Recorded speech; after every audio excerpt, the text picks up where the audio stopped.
अस्सलाम वालेकुम everyone, welcome to my YouTube channel शानांग वन शॉट एफ। तो चलिए कहानी को स्टार्ट करते हैं। उससे पहले प्लीज़ चैनल को सब्सक्राइब, वीडियो को लाइक, कमेंट, शेयर ज़रूर करना। वांग जी अब अपने रूम में आ चुका था। उसने कहा, वो इंसान कौन था जिसने मुझे चूम लिया? क्या वो एक लड़की था? वो लड़की इतनी स्ट्रॉन्ग कैसे हो सकती है? क्या वो कि मेल ओमेगा था? अगर वो एक मेल ओमेगा था फिर भी वो मुझसे स्ट्रांग नहीं हो सकता है, क्योंकि मैं एक अल्फ़ा हूँ। वो मुझे किस कैसे कर लिया?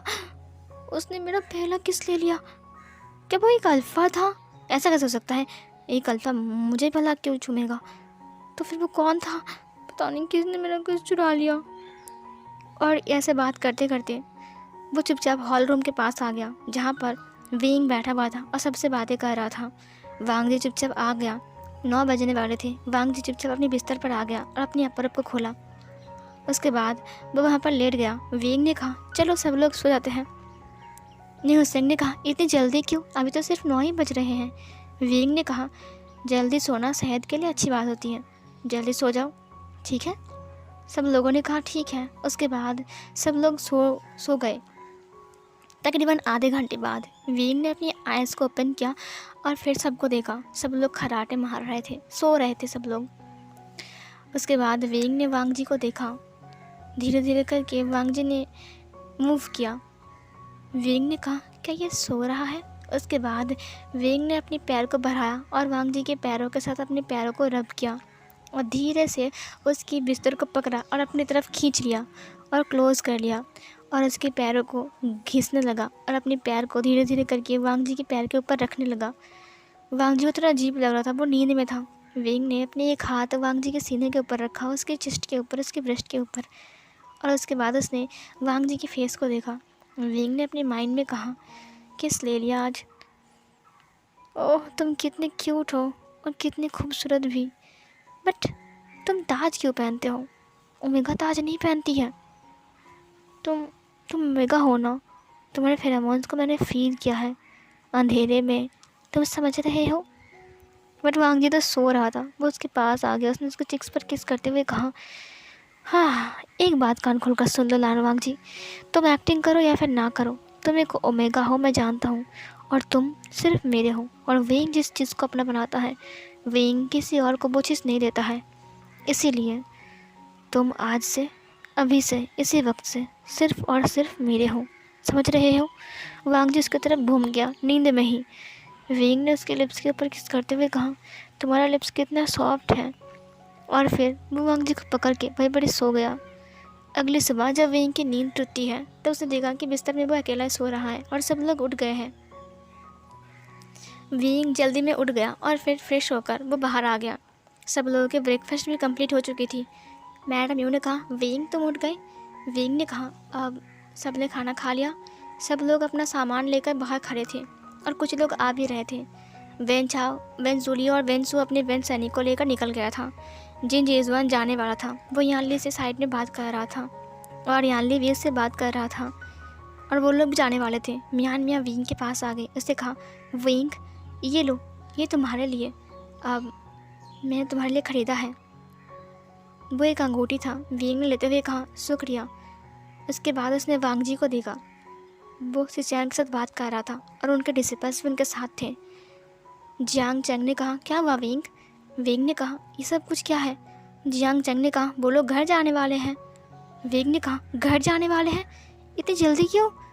जियांग चैंग ने कहा, क्या मतलब है विंग? अब वो घर नहीं जाएंगे? 4 दिन तो हो चुके हैं। विंग ने कहा, इतनी जल्दी हो गया? जियांग चैंग ने कहा, हाँ हो गया इतनी जल्दी, अब वो लोग घर जाने वाले हैं विंग, वो लोग सुबह सुबह निकलने वाले हैं। विंग ने कहा, लेकिन वो, उसने लान वांग जी को देखा। लान वांग जी ने विंग को देखा और वो विंग के पास आ गया। उसने कहा, राजकुमार विंग, आपके यहाँ आकर हमें बहुत अच्छा लगा, शुक्रिया हमें निमंत्रित करने के लिए। अब हम चलते हैं। अब महारानी यू, अब अंकल जियांग, अब भाई जियांग। जियांग चैंग ने कहा, ठीक है, कभी ज़रूर आना। वांग जी ने कहा, ठीक है, और फिर वो लोग निकल गए। विंग उनके पीछे पीछे आ गया। विंग ने कहा, सुनो। वांग जी रुक गया। वांग जी पीछे मुड़ते हुए कहा, विंग ने उसे हग कर लिया। वांग जी को समझ में नहीं आया कि विंग ने हग क्यों किया। विंग ने कहा, तुम चिंता मत करना, मैं तुम्हें हासिल करके रहूँगा। वांग जी ने कहा, क्या? विंग ने कहा, कोई बात नहीं। विंग ने उसकी बाहों को पकड़ते हुए कहा, हमारे घर ज़रूर आना दोबारा, ठीक है? वांग जी ने कहा, हाँ ठीक है। फिर सारे अल्फाज भी विंग के पास आते हैं विंग को हग करने के लिए, क्योंकि अल्फाज हग करने के बाद ही निकलने वाले थे, सिवाय वेंचाओ। वेंचाओ तो निकल गया था पहले से ही। वांग जी को अब समझ में आया कि विंग ने उसे हग क्यों किया था, लेकिन विंग ने उसे प्यार से हग किया था और सबको तो वैसे ऐसे ही गुड बाय कहने के लिए हग कर रहा था। पता नहीं कि विंग को छोड़कर जाने के लिए वांग जी का दिल भी दर्द कर रहा था। उसे विंग की थोड़ी सी आदत लग गई थी, उसे विंग अच्छा लगने लगा था, उसे विंग पसंद आने लगा था। लेकिन क्यों? एक दोस्त, सिर्फ एक दोस्त की तरह, लेकिन उसके लिए उसके दिल में कुछ अलग से फीलिंग्स पैदा हो गई हैं। ऐसा क्यों? वो तो एक अल्फ़ा है ना, वो दोनों ही सेम है, फिर ऐसा क्यों? फिर चैन ने कहा, वांग जी चलो, हम लेट हो रहे हैं। वांग जी ने कहा, ठीक है। वो लोग नाव में आ गए और उनको गुड बाय बोला और चला गया। सब लोग चले गए। वांग जी को देखकर विंग की आंखों में आंसू आ गए थे। विंग ने अपने आंसुओं को छिपाते हुए कहा, मैं अपने रूम में जा रहा हूँ। ये बोलकर वो अपने रूम में चला गया। वांग जी की आंखों में भी आंसू थे, लेकिन वांग जी ने अपने आंसुओं को छिपा लिया क्योंकि उसका भाई उसके पास था। विंग अपने रूम में आ गया। उसने अपनी कमर पट्टा को निकाला और उसे देखकर बहुत रोने लगा। उसने कहा, मैं तुम्हें बहुत मिस करूँगा वांग जी, बहुत मिस करूँगा, तुम क्यों चले गए? उसके बाद इधर लान वांग जी भी अपना कबीला पहुँच जाता है। जब शाम के टाइम वो लोग पहुँचते हैं तब लान कोरैन ने उनका स्वागत किया और उनसे सब कुछ पूछा। सिचैन ने अपने भाई की तारीफ करते हुए कहा, वांग जी सबको हरा कर आया है, पता है? वांग जी की तलवारबाजी कमाल की थी और रेस में भी वांग जी फर्स्ट था, है ना वांग जी? वांग जी ने कहा, हाँ हाँ अंकल। लान कोरैन ने कहा, मुझे तुम पर नाज है वांग जी। वांग जी ने कहा, बट मुझे आपसे बात करनी है। अंकल ने कहा, मुझसे? सिचैन ने कहा, क्या बात करनी है? वांग जी ने कहा, और आपसे भी और मॉम से भी। उसके बाद सीन कट होती है। वांग जी ओमेगा की रूप्स पहनकर और अपनी ताज को खोलकर चुपचाप बैठा हुआ था हॉल रूम में। उसके सामने मैडम लान, लान कोरैन और सिचैन था। वांग जी ने कहा, क्यों? झूठ क्यों बोला? इतना बड़ा झूठ? लान कोरैन ने कहा, हाँ ये सच है कि तुम एक ओमेगा हो, लेकिन झूठ, हमने झूठ। वांग जी ने कहा, लान कबीले में झूठ बोलना मना है। मैं एक ओमेगा हूँ, लेकिन फिर भी आपने मुझे एक अल्फ़ा की तरह पाला। मुझे बहुत मुश्किल और कड़ी ट्रेनिंग दिया गया। क्यों? मैं ही क्यों? गगा तो भी तो ओमेगा है, उन्हें क्यों नहीं दिया गया? मुझे अल्फ़ा की तरह क्यों रखा गया? यहाँ तक कि मुझे बताया भी नहीं गया कि मैं एक ओमेगा हूँ। मुझे लगा था कि मैं अल्फ़ा हूँ। लेकिन कोरैन ने कहा, तुम्हें पता कैसे चला? वांग जी ने कहा, मैंने ये मार्क देखा और जो अल्फाज के मार्क होते हैं उन्हें भी देखा। मैंने किताबों में ढूंढा, मुझे सब कुछ पता चल गया है अंकल। अंकल ने कहा, वांग जी तुम एक ओमेगा हो और एक मेल भी हो। फीमेल कभी अल्फ़ा नहीं बन सकते हैं, बहुत कम ही होते हैं। मेरी बात सुनो, हमने तुम्हें झूठ ज़रूर बोला है, लेकिन कबीले को बचाने के लिए। वांग जी ने कहा, ऐसी कैसी बात थी जिसकी वजह से आपने मेरी पूरी लाइफ, मेरी ज़िंदगी बदल दी? ये सुनकर लान कोरैन ने कहा, बेटा तुम्हें एक बात बताओ, जिस दिन तुम्हारी बर्थ हुई थी ना, उस दिन हम वेट कर रहे थे कि हमारे कबीले में एक अल्फ़ा आएगा, लेकिन दाइमा ने कहा कि एक ओमेगा आया है। हम बहुत डरे हुए थे क्योंकि वैंस हमारे ऊपर हमला करने वाले थे। उन्हें पता था कि अगर हमारे घर में ओमेगा आएगा तो हमें पावर वापस नहीं मिलेगी। इसीलिए हमने झूठ बोला कि हमारे घर में अल्फ़ा आया है और तुम्हें अल्फ़ा बना दिया और सबके सामने तुम्हें ले गया और कहा कि तुम एक अल्फ़ा हो। तुम्हारे मार्क को भी हमने छिपा दिया, लेकिन समय के साथ साथ तुम्हारा मार्क फिर से दिखने लगा और वो शो हो गया। अब तुम खुद अपने मार्क को देख सकते हो। वांग जी ने कहा, लेकिन झूठ क्यों? मुझे क्यों नहीं बताया आपने? लान कोरैन ने कहा, इसलिए नहीं बताया ताकि तुम खुद को कमज़ोर ना समझो। वांग जी ने कहा, इसका मतलब मैं एक ओमेगा हूँ? लेकिन तभी लान कोरैन ने कहा, ठीक है कोई बात नहीं वांग जी, तुम बहुत स्ट्रांग हो, मुझे तुम पर नाज है और गर्व भी है। एक अल्फ़ा तुम्हारे पास फीका है क्योंकि तुमने हज़ारों अल्फ़ा को हरा कर आए हो। वांग जी ने अपने अंकल को देखा। उसके अंकल ने कहा, आप जाकर सबको बोल दो कि वांग जी कोई अल्फ़ा नहीं बल्कि एक ओमेगा है। उसके बाद जो होगा सो होगा। अगर वो लोग हमारे ऊपर हमला करेंगे तो कोई बात नहीं, हम भी उनके ऊपर हमला करेंगे। बहने दो खून की बरना, बहने दो खून की पानी, कोई ज़रूरत नहीं है। वांग जी उठ गया। उसने कहा, रुकिए अंकल। लान कोरैन रुक गया। उसने पीछे मुड़ते हुए कहा, क्या बात है वांग जी? वांग जी अपनी तलवार को उठा लिया और अपने ताज को पहनते हुए कहा, अगर मैं ओमेगा हूँ या फिर अल्फ़ा, ये सबके सामने ना आए और इसके लिए मेरा कबीला सुरक्षित है तो कोई बात नहीं है। मैं खुद के लिए एक ओमेगा हूँ, लेकिन दूसरों के लिए अपना कुल प्रमुख लान वांग जी यानी कि एक अल्फ़ा हूँ। मैं आपसे वादा करता हूँ, मैं अपनी काम को दिल से निभाऊंगा। मैं इस राज्य को बचाऊंगा, मैं इस कबीले को प्रोटेक्ट करूंगा, इसे कुछ नहीं होगा। मैं एक अल्फ़ा हूँ, अल्फ़ा, खुद के लिए ओमेगा लेकिन दूसरों के लिए अल्फ़ा, जानलेवा। वही लान वांग जी, वो हांग वांग जुन, जिसकी पहचान है कि वो इस कबीले का कुल प्रमुख है।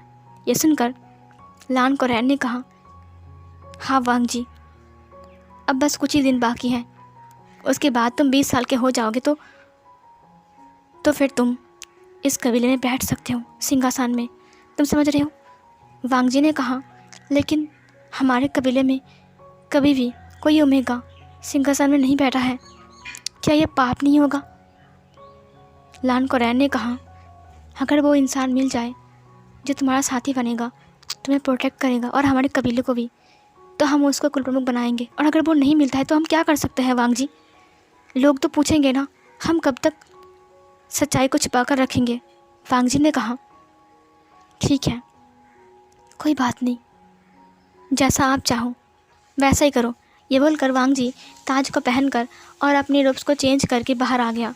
और फिर वो बाहर आते हुए कहा, ऐलान कर दो कि हमारे कबीले में फिर से स्टूडेंट आएंगे। लान कोरैन ने मैडम लान को देखा। मैडम लान ने अपनी नज़र को झुकाकर अपने सिर को हाँ में हिलाया। सिचैन ने कहा, इसका मतलब हमारा कबीला पहले की तरह बन जाएगा। कोरैन ने कहा, हाँ सही कहा तुमने, स्क्रॉल बनाओ और सारे सेक्टर में स्क्रॉल भेजो। हमारा कबीला फिर से उठेगा और फिर से उसकी व्याख्यान शुरू होने वाली है। सीन कट होती है। इधर बेन रोहान के हाथ में एक स्क्रॉल था। वेन छाओ ने कहा, उनकी हिम्मत तो देखिए। वेन रोहान ने कहा, सुना है तुमने? वेन छाओ ने कहा, हाँ मैंने सुना है। वो लोग फिर से अपनी व्याख्यान को शुरू करने वाले हैं और वहाँ पर उन्होंने बहुत सारे राजकुमार राजकुमारी को आमंत्रित किया है वहाँ पर शिक्षा लेने के लिए। और उनकी हिम्मत तो देखो, उन्होंने हमें लिखा है स्क्रॉल और आमंत्रित किया है। उन्हें क्या लगता है कि हम बेवकूफ़ हैं जो उनके पास शिक्षा लेने के लिए जाएंगे? हाँ, उन्हें आना चाहिए हमारे पास शिक्षा लेने के लिए, हम बेवकूफ़ नहीं हैं। वेन रोहान ने कहा, मुझे कुछ सोचने दो, इस मामले में अब कुछ तो करना पड़ेगा। वेन झाओ ने कहा, ठीक है पापा। सीन कट होती है। इधर जियांग जैंग ने चिल्लाते हुए कहा, क्या लान कबीले में? जैसे ही लान कबीले की उसे याद आती है तो सिचैन की चेहरा उसके सामने आ गया। उसने कहा, उन्होंने हमें बुलाया है शिक्षा लेने के लिए उनके व्याख्यान में। जियांग फेंगमियान ने कहा, सिर्फ तुम्हें नहीं बल्कि सारे कुल प्रमुख के जो बच्चे हैं, राजकुमार हैं सारे कुल के, तो उन्हें सबको बुलाया है। तो तुम जाओगे? जियांग चैंग, देखो ये तुम्हारे पर डिपेंड करता है कि तुम जाओ या फिर ना जाओ। मैडम यू ने कहा, विंग कहाँ है? जियांग चैंग ने कहा, मैं उसे जाकर अभी बोलता हूँ। विंग अपनी बांसुरी से वांग जी का गाना प्ले कर रहा था और उसके हाथ में उसका कमर पट्टा था। वो उसे देख रहा था। उसने कहा, वांग जी तुम कैसे हो? कितना दिन हो गया, देखा ही नहीं तुम्हें। 4 दिन बीत गए, तुम गए हो यहाँ से, अच्छा ही नहीं लग रहा है। हाँ। वहाँ पर जियांग चैंग आ गया। उसने कहा, विंग सुनो।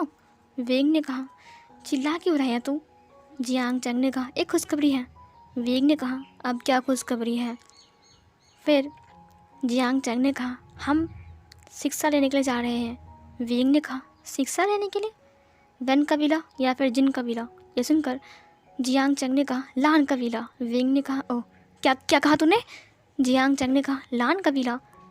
वेंग ने कहा, क्या वो लोग व्याख्यान शुरू करने वाले हैं? वो तो नहीं करते हैं ना? वेंग ने कहा, मैं बहुत टाइम से देख रहा हूँ। चैंग ने कहा, वेंग, वो लोग इस साल से शुरू कर रहे हैं और उन्होंने हमें इनवाइट किया है। सिर्फ हमें नहीं बल्कि राजकुमार, जितने सारे राजकुमार हैं सबको इनवाइट किया है। ये सुनकर वेंग ने कहा, हम कब जा रहे हैं? जियांग चंग ने कहा, हम जा रहे हैं परसों, कल तैयारी करेंगे, ठीक है? वेंग ने कहा, शाम होने वाली है और तुमने खुशखबरी सुनाया। उसके बाद वेंग ने दौड़ लगाया और अपनी मॉम के पास आ गया। मैडम यू ने कहा, वेंग तुम जाओगे? वेंग ने कहा, मॉम। तभी यार्लिन ने कहा, आशियान नहीं जाएगा। एक तो लान कबीला जो कि आशियान पसंद नहीं करता है और दूसरा 3000 रूल्स है ना आशियान? वेंग ने कहा, नहीं नहीं सीजिए, अगर हम नहीं गए तो उनका अपमान होगा, क्योंकि वो लोग भी तो हमारे यहाँ पर आए थे ना, इसीलिए मैं और चैंग ज़रूर जाएंगे, है ना चैंग? चैंग ने कहा, मैं तो जा रहा हूँ, तुम्हारा नहीं पता वेंग। वेंग ने कहा, मैं भी जाऊँगा ना। फिर ये बोलकर वो दोनों भाई खुश हो रहे थे। इधर मैडम यू ने जियांग फेंगमियान को देखते हुए कहा, जब यहाँ पर सिचैन आया था तब आपने देखा सिचैन और जियांग चैंग एक साथ कैसे बातें कर रहे थे और घूम रहे थे? ये सुनकर जियांग फेंगमियान ने कहा, हाँ मैंने देखा है, वैसे सिचैन बुरा लड़का नहीं है, है ना? मैडम यू ने कहा, हाँ सही कहा आपने। और वो दोनों वेंग और जियांग चैंग को देख रहे थे। सीन कट होती है। रात के टाइम वांग जी अपने ताज को निकाल देता है और अपने रोब्स को खोलता है और उसके बाद अपनी रोब्स को पहनता है और फिर वो वेंग के हेयर पिन को देखता है जिसे वेंग ने उसे गिफ्ट किया था। उसने स्माइल किया और अपनी बालों को अच्छे से बनाया और हेयर पिन को लगा लिया। रात के टाइम वांग जी के रूम में कोई नहीं आएगा। इस वक्त वांग जी एक ओमेगा है। पूरा दिन भर वांग जी अल्फ़ा बनकर घूम रहा था। वांग जी ने अपनी माँ को देखा, उसे टच किया। उसके बाद उसने उसी क्लिप को बाहर निकाला, वो कांटे को, जहाँ पर एक स्काई ब्लू कलर का फूल बना हुआ था और वहाँ से बहुत सारे घुंघरू की तरह लटक रहा था। उसने अपने बालों पर लगा लिया। उसने अपने आप को देखा। उसने कहा, क्या मैं अच्छा लग रहा हूँ? इसने मुझे वेंग ने दिया है सब कुछ। वेंग वो चुपचाप अपने बेड पर लेट गया। उसने उस हेयर पिन को अपने हाथ में लिया। उसने कहा, वेंग तुम बहुत अच्छे हो, तुम आओगे हमारे कबीले में व्याख्यान सुनने के लिए?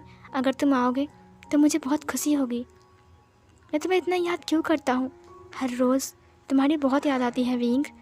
उसने उस हेयर पिन को अपने सीने से लगा लिया और फिर दूसरी साइड घूम गया। उसने कहा, तुम्हारा इंतज़ार है वेंग, तुम कब आओगे? और ये बोलते बोलते वो कब सो गया उसे पता भी नहीं है। नेक्स्ट मॉर्निंग वो लोग तैयारी कर रहे थे क्योंकि वो लोग अब निकलने वाले थे। वेंग और जियांग चैंग वो लोग कल निकलेंगे, कल सुबह, और शाम तक शायद लान कबीला पहुंच जाएंगे। जियांग फेंगमियान उन दोनों के लिए बहुत कुछ लाया था, रास्ते में खाने के लिए सब कुछ। मैडम यू भी सब कुछ कर रही थी। याली नहीं जा रही है क्योंकि याली की तबीयत थोड़ा सा ख़राब है, इसीलिए कुछ दिन बाद शायद वो जाएगी, अभी तो नहीं जाएगी। लेकिन याली को जाने का मन कर रहा है, लेकिन मैडम यू जाने के लिए मना कर रही है। उसका दिल बहुत उदास था। वेंग ने अपनी बहन को देखा। उसने कहा, सीजिए क्या हुआ है? याली ने कहा, मुझे भी जाना है आशियान, लेकिन मॉम मुझे जाने नहीं दे रही है क्योंकि मेरी तबीयत ख़राब है ना, इसीलिए, और गुस्से में ठंड है ना। वेंग ने कहा, क्या मैं मॉम से बात करूं? ली ने कहा, क्या तुम बात कर सकते हो वेंग, लेकिन फिर भी वो मुझे जाने नहीं देगा। वेंग ने कहा, मैं बात करूंगा तो जाने ज़रूर देगा, देखना। उसके बाद वो उठ गया और अपने मॉम के पास चला गया। उसने बहुत रिक्वेस्ट किया लेकिन उसकी मॉम नहीं मान रही थी। उन्होंने कहा, नहीं, ली की तबीयत बहुत ख़राब है। वेंग ने कहा, मैं उनका ध्यान रखूँगा ना, आप चिंता मत कीजिए मॉम, प्लीज़ जाने दीजिए, प्लीज़ प्लीज़ प्लीज़। बहुत रिक्वेस्ट के बाद फाइनली मैडम यू ने कहा, ठीक है ठीक है। तुम भाई भी ना, ठीक है, तुम दोनों भाई मिलकर अपनी बहन को सिर पर चढ़ा कर रखे हो और वो अपनी तबीयत का ख्याल भी नहीं रखती है। वेंग ने कहा, मैं हूँ ना। उसकी मॉम ने कहा, ठीक है वेंग, बट तुम अपना भी ध्यान रखना, तुम बच्चे हो ना भी। वेंग ने कहा, हाँ। उसके बाद वेंग उठ गया। जैसे वो याली के पास गई, याली ने कहा, आशिया। जियांग चैंग ने कहा, वेंग मॉम ने क्या बताया? वेंग का मुंह उतरा हुआ था। ली ने कहा, कोई बात नहीं, तुम दोनों चले जाओ, मैं किसी और दिन चला जाऊंगा। मॉम मुझे नहीं भेजेंगी, मुझे पता है मेरी तबीयत ख़राब है ना इसीलिए। वेइंग ने कहा। मॉम ने कहा जियांग चैंग मैं और तुम। तभी यानली ने कहा मुझे पता था आशियान, कोई बात नहीं, मैं दुखी नहीं हूँ। वेइंग ने कहा और सीजिए, हम तीनों जा रहे हैं। ये सुनकर यानली ने कहा क्या? वेइंग ने कहा हाँ सीजिए, आप भी हमारे साथ जा रहे हो। यानली ने कहा तुमने मॉम को मना लिया? वेइंग ने कहा हाँ सीजिए, मैं ऐसा काम ना कर सकूँ, ऐसा कभी होता है क्या? यानली ने कहा शुक्रिया वेइंग। उसने वेइंग को हग कर लिया और फिर ली ने कहा चलो मैं चलती हूँ, मैं पैकिंग स्टार्ट करती हूँ, ठीक है?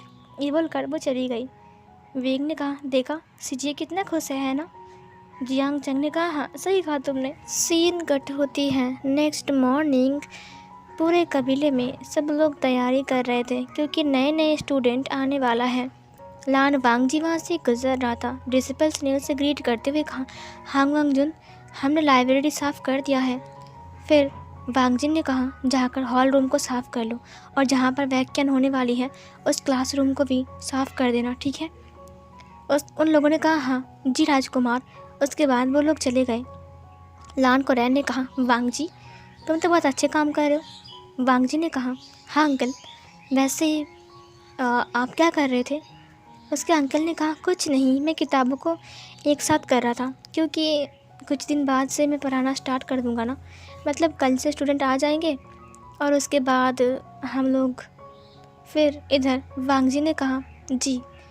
उसके बाद इधर विंग और जियांग चैंग वो लोग निकल रहे थे और अपने सीचियो को लेकर। मैडम यू ने कहा देखो यानली का ध्यान रखना क्योंकि उसकी तबीयत ख़राब है ना। विंग ने कहा अब बेफिक्र रहिए, हम उसका ध्यान रखेंगे, चलो। वैसे हम कितने दिन के लिए जा रहे हैं जियांग चैंग? जियांग चैंग ने कहा कितने दिन के लिए नहीं, सिर्फ 3 महीने के लिए। विंग ने कहा 3 महीने के लिए, यस। जियांग चैंग ने कहा क्या हुआ विंग? विंग ने कहा कुछ नहीं। उसके बाद वो लोग निकल गए। इधर लान कबीले में धीरे धीरे करके सारे राजकुमार आ रहे थे। इधर निये कबीले से निहू सिंह आया था अपने डिसिपल्स के साथ। जिन कबीले से जिन जिजवान, जिन जीसोन, मेंग ग्याओ सब लोग आए थे और मियान भी। वांगजी बस एक इंसान के लिए वेट कर रहा था, वो था उसका विंग। उसका विंग कब आएगा? अभी तक विंग क्यों नहीं आया है? ये सब कुछ वांगजी के माइंड में चल रहा था। धीरे धीरे करके और भी राजकुमार आ रहे थे और बहुत सारे कबीले से, बहुत अलग अलग कबीले से राजकुमार आए थे और वो लोग अपने निमंत्रण पत्र को दिखाने के बाद ही अंदर आ रहे थे। उसके बाद विंग और जियांग चैंग भी कबीले के सामने पहुंच गए। विंग ने कहा तो ये है लान कबीले का मुख्य द्वार। जियांग चैंग ने कहा हाँ। उसके बाद उन लोगों ने अपने निमंत्रण पत्र को दिखाया और फिर डिसिपल्स ने कहा जी आप लोग अंदर आ सकते हो। उसके बाद वो लोग अंदर आ गए। जब वो लोग अंदर आ गए तब सिचेन ने जियांग चैंग को देखा अंदर आते हुए। उसने कहा राजकुमार जियांग चैंग। जियांग चैंग ने सिचेन को ग्रीट करते हुए कहा कैसे हो आप? विंग ने भी ग्रीट किया और लियानली ने भी। उसने कहा हाँ मैं ठीक हूँ, आप सब कैसे हो? उन्होंने कहा हम सब भी ठीक हैं। सिचेन ने कहा आइए थोड़ा आराम कर लीजिए, मैं आपके कमरे तक छोड़ दूँ? जियांग चैंग ने कहा ज़रूर। सिचेन ने कहा राजकुमारी आप मेरे साथ आइए, ओमेगा का कमरा इस तरफ है। और सुनो, उसने एक डिसिपल को बुलाया। वो डिसिपल आगे आ गया, वो एक फ़ीमेल डिसिपल था। फिर उसने कहा राजकुमारी को उसके कमरे तक ले जाओ, ठीक है? आप दोनों मेरे साथ आइए।